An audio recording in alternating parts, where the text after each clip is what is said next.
1. The Plateau.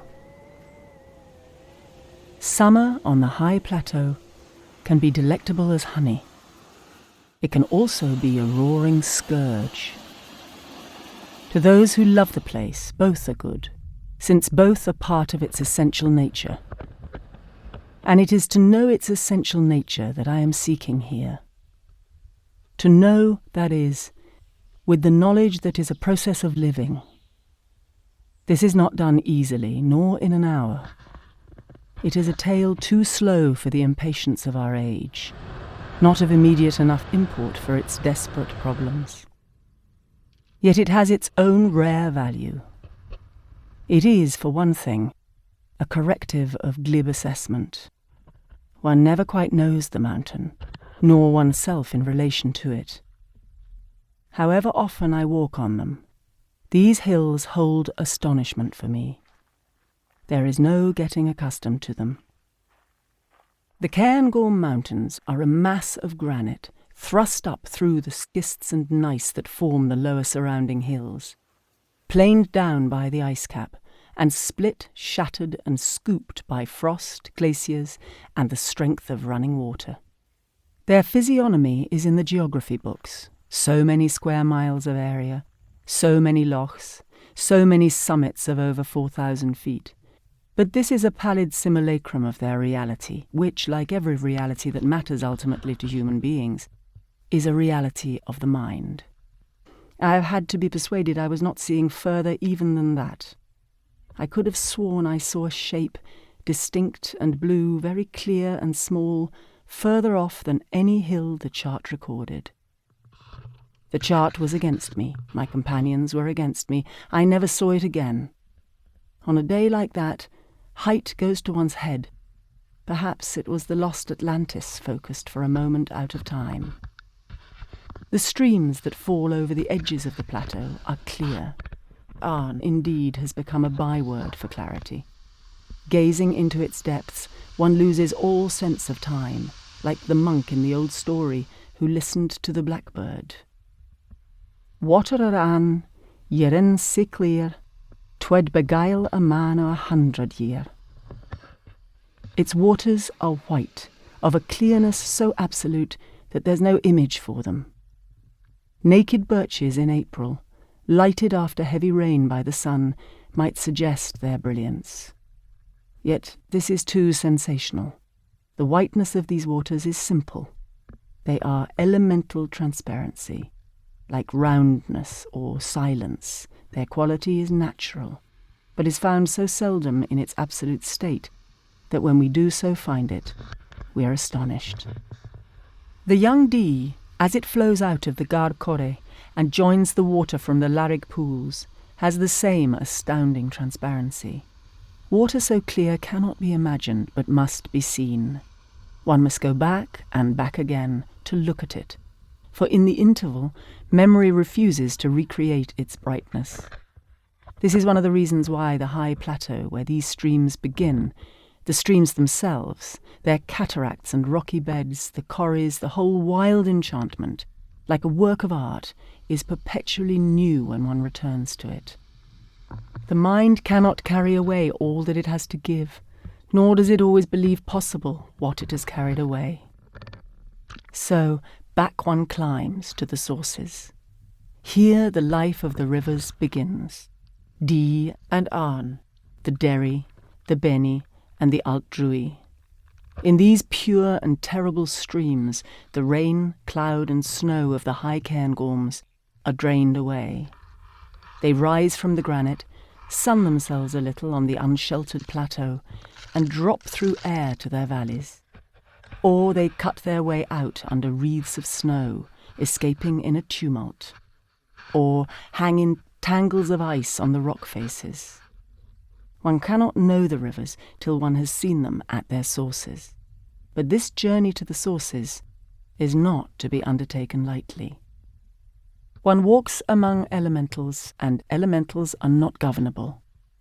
There are awakened also in oneself by the contact, elementals that are as unpredictable as wind or snow. To know the hills and their own bodies well enough to dare the exploit is their real achievement. Perhaps merely in the glow of complete bodily well-being, of overestimating one's powers of endurance. At first, mad to recover the tang of height, I made always for the summits, and would not take time to explore the recesses.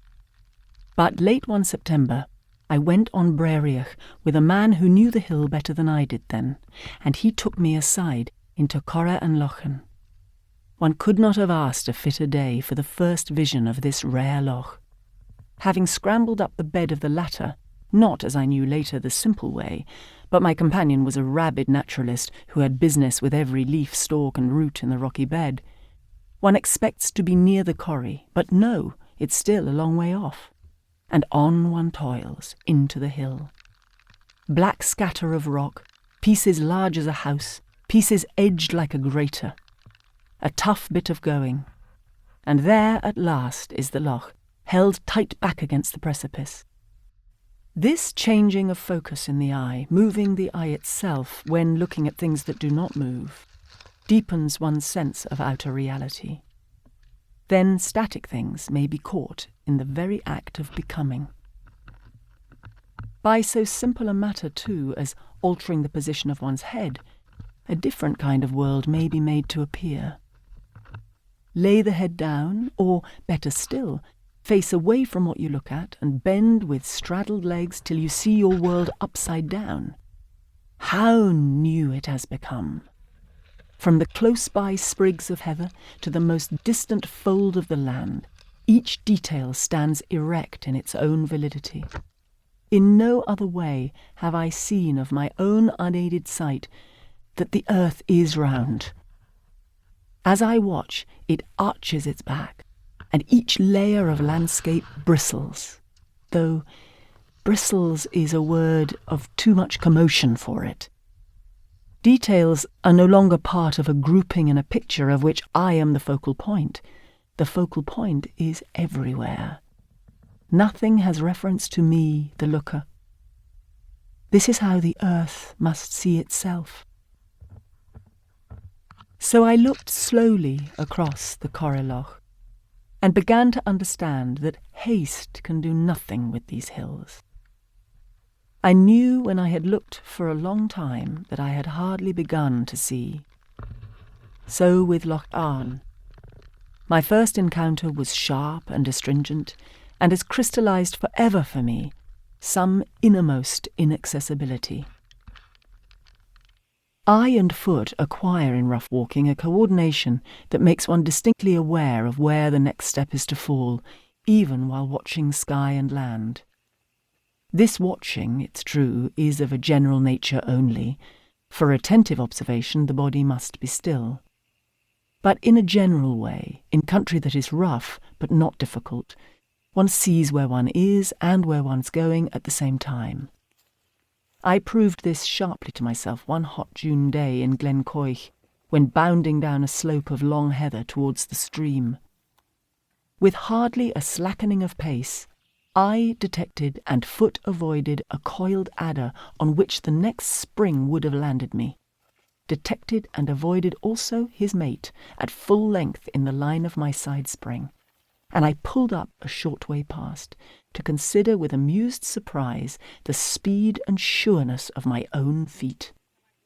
Conscious thought had had small part in directing them. So, although they say of the River Arn that men have walked into it and been drowned, supposing it shallow because they could see its depth, I do not think I was in much danger just then of drowning, nor was fear the emotion with which I stared into the pool. That first glance down had shocked me to a heightened power of myself, in which even fear became a rare exhilaration.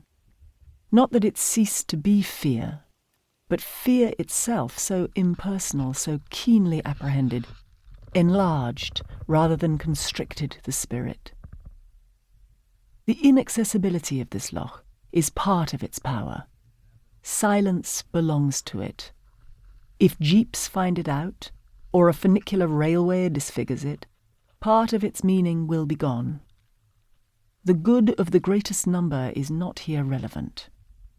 it is necessary to be sometimes exclusive, not on behalf of rank or wealth, but of those human qualities that can apprehend loneliness.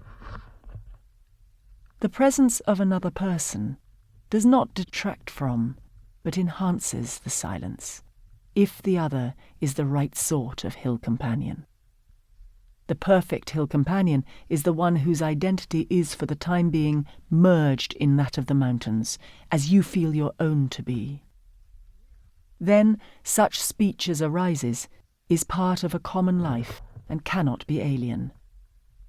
To make conversation, however, is ruinous.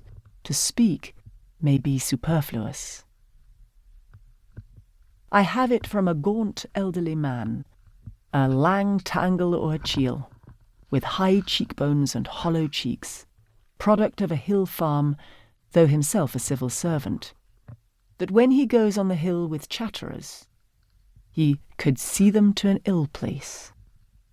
I have walked myself with brilliant young people whose talk, entertaining, witty, and incessant, yet left me weary and dispirited because the hill did not speak. This does not imply that the only good talk on a hill is about the hill. All sorts of themes may be lit up from within by contact with it, as they are by contact with another mind, and so discussion may be salted. Yet to listen is better than to speak. The talking tribe, I find, want sensation from the mountain, not in Keats's sense. Beginners, not unnaturally, do the same. I did myself. They want the startling view, the horrid pinnacle, sips of beer and tea instead of milk. Yet often the mountain gives itself most completely when I have no destination, when I reach nowhere in particular, but have gone out merely to be with the mountain as one visits a friend, with no intention but to be with him. And from that first day, 2 ideas persist. The first is that a mountain has an inside. I was well accustomed to hills, having run from childhood on the Deeside Hills and the Monoliths, those flowing heights that flank the Spey on the other side from the Cairngorms, an ideal playground for a child. And the end of a climb meant for me always the opening of a spacious view over the world. That was the moment of glory. But to toil upwards, feel the gradient slacken and the top approach, as one does at the end of the Etchakan ascent, and then find no spaciousness for reward, but an interior, that astounded me. And what an interior!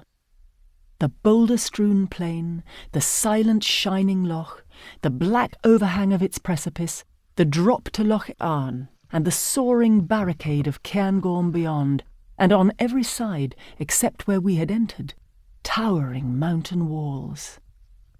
I have sat among boulders on an outer face of the hill, with 2 low sounds in my ears, and failed to locate either. One was the chirr of ptarmigan, the other the running of water. After a long time I saw the ptarmigan, when he rose with a movement of white wings from among the grey stones he so closely resembles. But the water I never saw. In other places, a bottleneck gurgle catches my ear, and where I thought there were only stones, I can see below them the glint of water. The Cairngorm water is all clear. Flowing from granite, with no peat to darken it, it has never the golden amber, the horseback brown, so often praised in Highland burns. When it has any colour at all, it is green, as in the coich near its linn.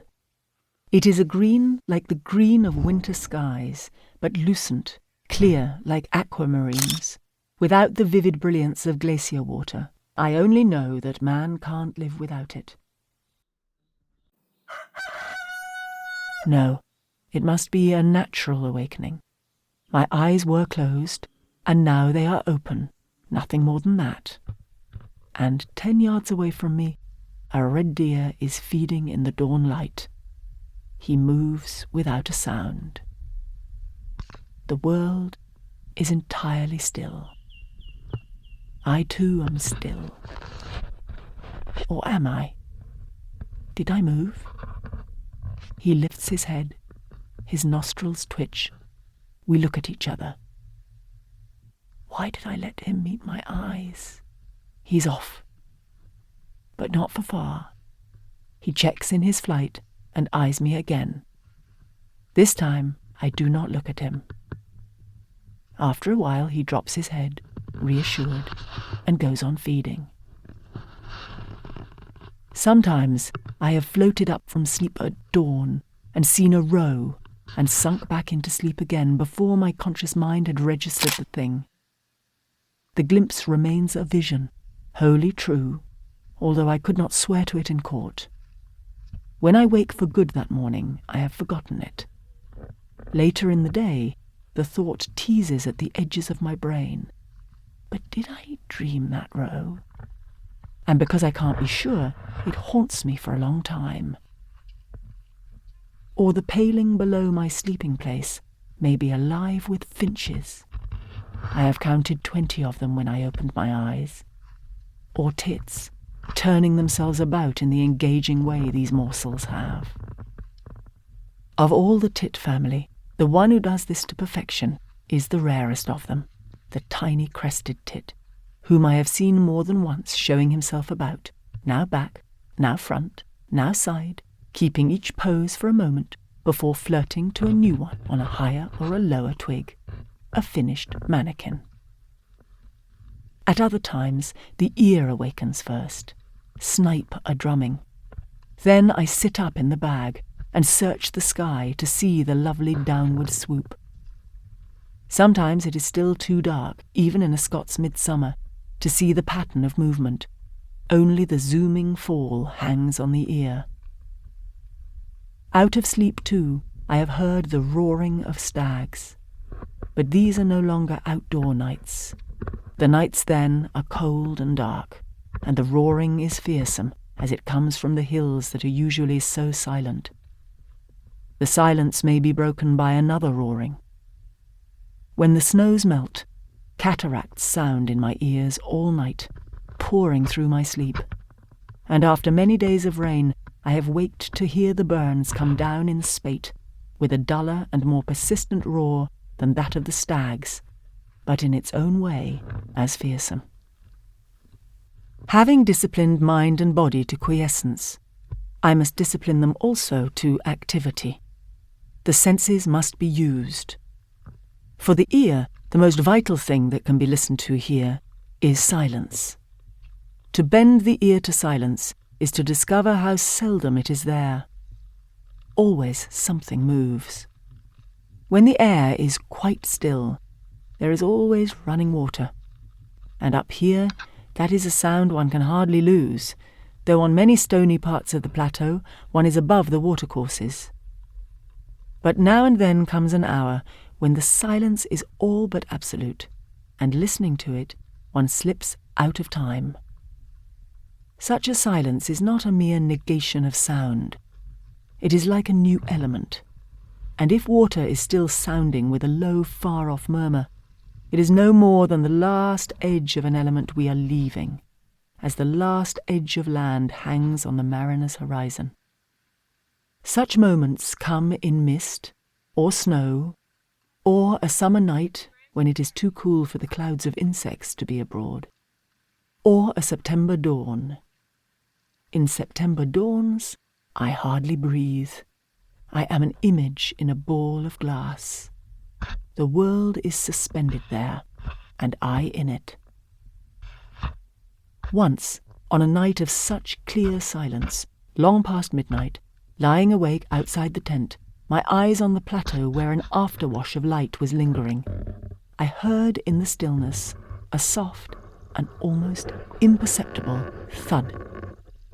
It was enough to make me turn my head. There on the tent pole, a tawny owl stared down at me. I could just discern his shape against the sky. I stared back. He turned his head about, now one eye upon me, now the other, then melted down into the air so silently that had I not been watching him, I could not have known he was gone. To have heard the movement of the midnight owl, that was rare. it was a minor triumph. Birdsong, and the noises birds make that are not singing, and the small sounds of their movements, are for the ear to catch. If there is one bird call more than another that for me embodies the spirit of the mountain, it is the cry of the golden plover, running in the bare and lonely places. But the ear can listen also to turmoil. Gales crash into the Garb Corra with the boom of angry seas. One can hear the air shattering itself upon rock. Cloudbursts batter the earth and roar down the ravines, and thunder reverberates with a prolonged and menacing roll in the narrow trough of Loch Arn. Mankind is sated with noise, but up here, this naked, this elemental savagery, this infinitesimal cross-section of sound from the energies that have been at work for eons in the universe, exhilarates rather than destroys. Each of the senses is a way into what the mountain has to give. The palate can taste the wild berries, blaeberry, wild freeborn cranberry, and most subtle and sweet of all, the Averne or cloudberry, a name like a dream. The juicy gold globe melts against the tongue, but who can describe a flavour? The tongue cannot give it back. One must find the berries, golden ripe, to know their taste. So with the scents. All the aromatic and heady fragrances, pine and birch, bog myrtle, the spicy juniper, heather and the honey-sweet orchis, and the clean smell of wild thyme, mean nothing at all in words. They are there to be smelled. I am like a dog. Smells excite me. On a hot, moist midsummer day, I have caught a rich, fruity perfume rising from the mat of grass, moss and wild berry bushes that covers so much of the plateau. The earthy smell of moss and the soil itself is best savoured by grubbing. Sometimes the rank smell of deer assails one's nostril, and in the spring the sharp scent of fire. But eye and touch have the greatest potency for me. The eye brings infinity into my vision. I am lying on my back, while over me huge cumuli tear past upon a furious gale.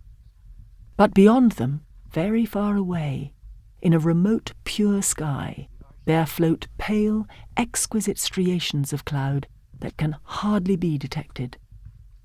I close one eye, and they recede. Only with both eyes open do they come into sharp enough focus for me to be sure that they are there.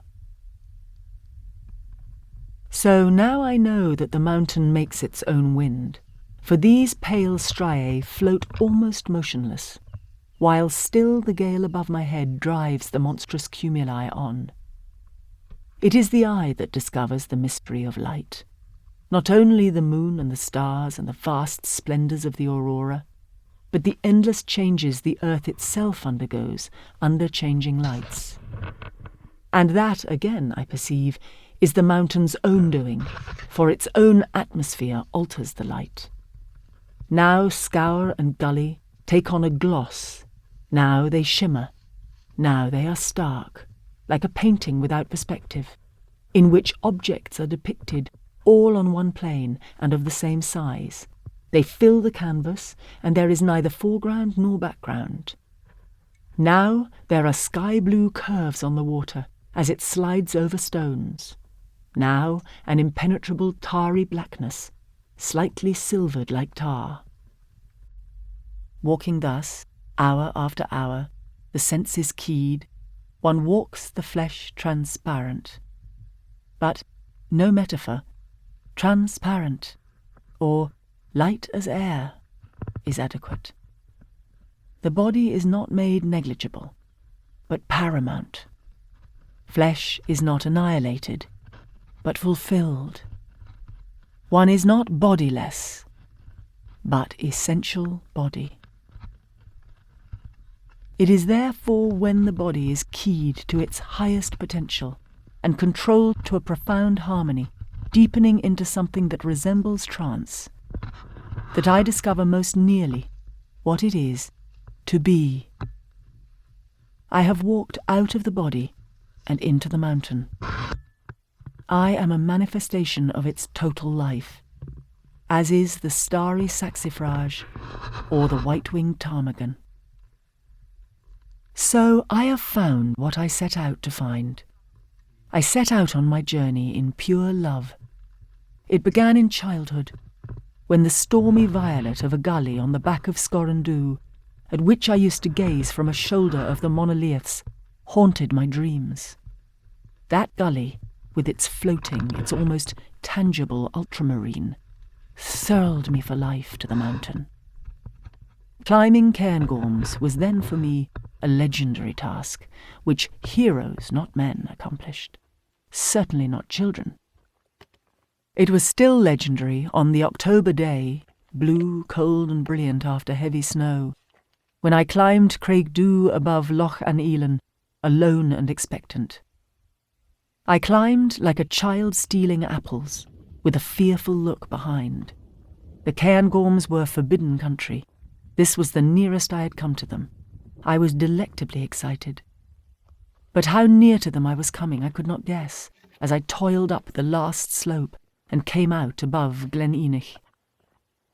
Then I gulped the frosty air. I could not contain myself. I jumped up and down. I laughed and shouted. There was the whole plateau, glittering white, within reach of my fingers, an immaculate vision, sunstruck, lifting against a sky of dazzling blue. I drank and drank. I have not yet done drinking that draught. From that hour, I belonged to the Cairngorms, though for several reasons it was a number of years until I climbed them. So my journey into an experience began. It was a journey always for fun, with no motive beyond that I wanted it. But at first I was seeking only sensuous gratification, the sensation of height, the sensation of movement, the sensation of speed, the sensation of distance, the sensation of effort, the sensation of ease, the lust of the flesh, the lust of the eyes, the pride of life. I was not interested in the mountain for itself, but for its effect upon me, as puss caresses not the man, but herself against the man's trouser leg.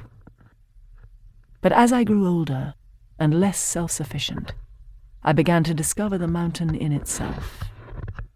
Everything became good to me. Its contours, its colours, its waters and rock, flowers and birds. This process has taken many years and is not yet complete. Knowing another is endless.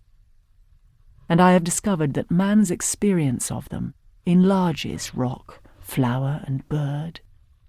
The thing to be known grows with the knowing. I believe that I now understand in some small measure why the Buddhist goes on pilgrimage to a mountain. The journey is itself part of the technique by which the God is sought. It is a journey into being. For as I penetrate more deeply into the mountain's life, I penetrate also into my own. For an hour, I am beyond desire. It is not ecstasy, that leap out of the self that makes man like a god. I am not out of myself, but in myself. I am. To know being, this is the final grace accorded from the mountain.